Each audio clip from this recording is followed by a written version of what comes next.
जरूरी है। ये है MNS न्यूज नेटवर्क और आप देख रहे हैं MNS न्यूज टीवी। मैं हूं आपके साथ सोनल। तो आइए देखते हैं आज कुछ खास खबर।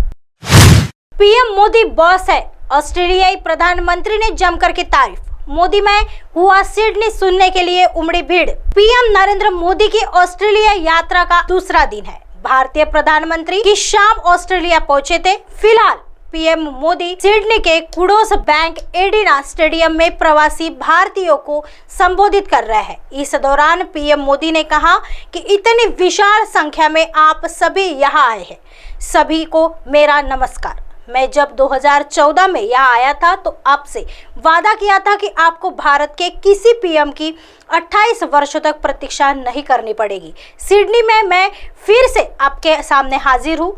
मैं अकेला नहीं आया हूँ और पीएम एंथोनी अल्बनीज भी मेरे साथ आए हैं। इसी साल मुझे प्रधानमंत्री जी अल्बनीज का भारत की धरती पर अहमदाबाद के स्वागत करने का अवसर मिला था। वहीं ऑस्ट्रेलियाई पीएम अल्बनीज ने प्रधानमंत्री मोदी को बॉस करार दिया। उन्होंने कहा कि भारत और ऑस्ट्रेलिया के रिश्ते नई ऊंचाई पर है। अंतिम बार मैंने इस मंच पर ब्रूस स्प्रिंगस्टीन को देखा था, मगर उन्हें ऐसा स्वागत नहीं मिला था जो पीएम मोदी को मिला है। बॉस है पीएम मोदी। ऑस्ट्रेलियाई के पीएम एंथोनी अल्बनीज ने कहा कि प्रधानमंत्री मोदी का स्वागत करना खुशी की बात है। मैं अपने मित्र पीएम मोदी से 6 दफा मिला हूँ। भारत और ऑस्ट्रेलिया गहरे मित्र हैं। बता दें कि लगभग 9 वर्षों के बाद एक बार फिर सिडनी मोदी की मेजबानी कर रहा है। अल्फांस एरिना के बाद अब ओलंपिक पार्क का कुडोस बैंक एरिना मोदी के इवेंट का साक्षी बन रहा है।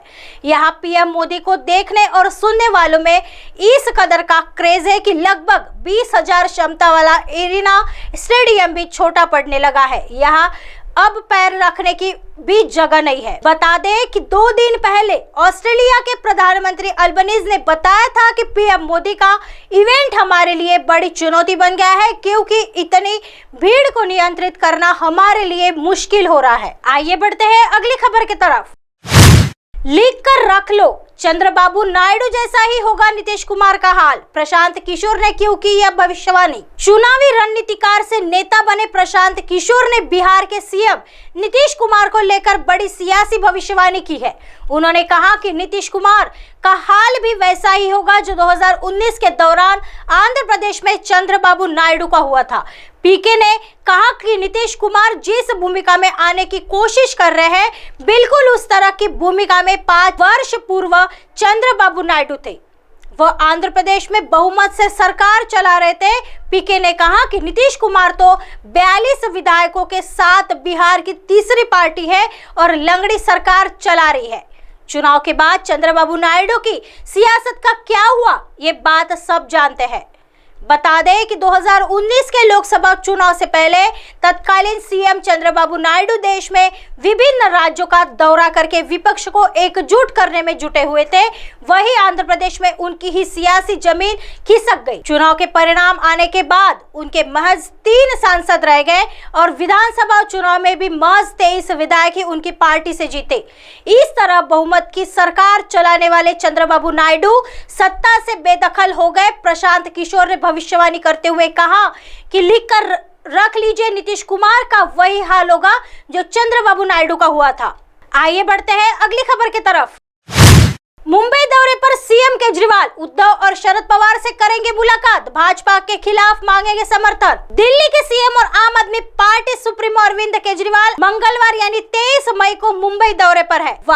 यहाँ वे पूर्व सीएम उद्धव ठाकरे और शरद पवार के साथ मुलाकात करेंगे। केजरीवाल यहाँ का दौरा 2 दिवसीय होने वाला है। वे शाम को मुंबई पहुंचेंगे। उनके साथ पंजाब के सीएम भगवंत सिंह मान, राज्यसभा सांसद संजय सिंह और राघव चड्ढा भी रहेंगे। बता दें कि इससे पहले केजरीवाल ने पश्चिम बंगाल की सीएम ममता बनर्जी के साथ भी मुलाकात की है। मुंबई आने के बाद वे कल ठाकरे गुट के चीफ उद्धव ठाकरे से उसके बाद एनसीपी प्रमुख शरद पवार से मिले। मुंबई आने से पहले केजरीवाल ने ममता बनर्जी के अलावा बिहार के सीएम नीतीश कुमार से मुलाकात भी की थी।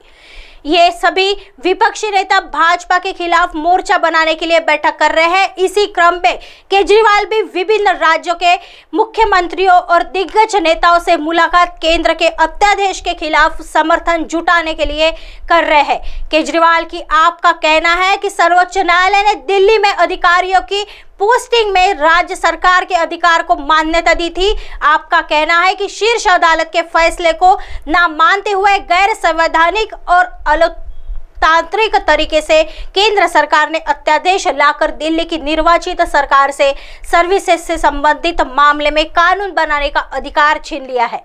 इससे दिल्ली में अधिकारियों के ट्रांसफर, पोस्टिंग और उन पर भ्रष्टाचार के मामले में कार्रवाई के अधिकार को ले लिया गया है। अब आप हमारे चैनल को आपके मोबाइल पर भी देख सकते हैं। मोबाइल ऐप पर देखने के लिए प्ले स्टोर से MNS news TV apps download करें।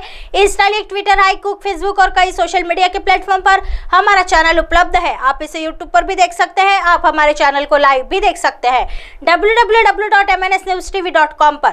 फिलहाल वक्त हो चला है दर्शकों ब्रेक का। ब्रेक से लौटने के बाद देखिएगा देश और दुनिया की तमाम खबरें।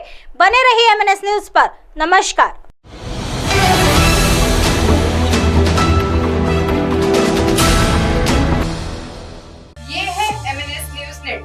और आप देख रहे हैं MNS न्यूज।